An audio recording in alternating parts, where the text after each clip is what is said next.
रव्याचा हा साधा सोपा नाश्ता तुमच्या पण आवडीचा आहे का सांगा बरं. रव्याचा उपमा आहे ना सारखा सारखा खाऊन कंटाळा येतो, म्हणून आज आहे ना काहीतरी वेगळं बनवलेलं आहे आणि ते सुद्धा अगदी कमीत कमी साहित्यामध्ये. जाड रवा घेतला होता मी आणि तो रवा जवळजवळ 1 वाटीच्या आसपास होता. त्या रव्यामध्ये मी थोडंसं पाणी टाकलं आणि भिजत ठेवलं 5 मिनिटासाठी. तोपर्यंत आहे ना मी इथे एक कांदा कापून घेतलेला आहे आणि मिरच्यासुद्धा कापून घेतलेल्या आहेत चवीनुसार. 5 मिनिटानंतर बघितलं तर रवा छान असा भिजला गेलेला आहे. त्याच्यामध्ये आता थोडंसं पाणी टाकून आपण त्याला छान असं पातळ करून घ्यायचं आहे.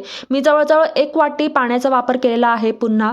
आणि बॅटर हवं तसं छान असं पातळ झालेलं आहे. आता त्याच्यामध्ये टाकणार आहोत बारीक कापलेला कांदा आणि बारीक कापलेली हिरवी मिरची.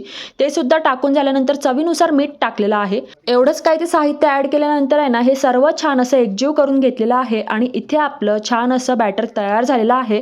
आता मी तवा गरम करायला ठेवलेला आहे. त्याच्यावरती थोडंसं तेल टाकून घेतलं आणि आता हे जे मिश्रण तयार केलेलं आहे ना तेच तव्यावरती छान असं पसरवून घेतलेलं आहे. सुरुवातीला आहे ना हे मी जाड करून घेतलेलं आहे आणि ह्याच्यानंतर मी पातळ सुद्धा करणार आहे.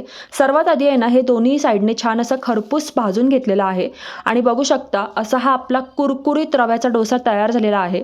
आता मी आहे ना हे बॅटर पातळ केलेलं आहे. थोडंसं अजून पाणी टाकलेलं होतं त्याच्यामध्ये. आता हे मी अशा पद्धतीने तव्यावरती छान असं पसरवून घेत आहे. थोडीशी जाळीसुद्धा सुटलेली आहे बघू शकता तुम्ही.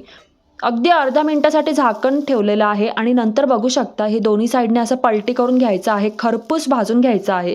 तर इथे आपल्या रव्याचा पातळ डोसा तयार झालेला आहे.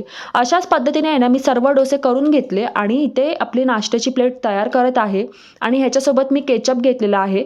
तर इथे आपला नाश्ता तयार आहे. कसा वाटलं तुम्हाला नाश्ता नक्की सांगा आणि तुम्ही पण या खायला. असा हा रव्याचा कुरकुरीत नाश्ता अप्रतिम झाला होता. अगदी साधा सोपा होता तरीसुद्धा खूप छान झाला होता चवीला. तुम्ही पण नक्की ट्राय करून बघा रेसिपी आणि आपल्या व्हिडिओला सुद्धा लाईक करायला विसरू नका.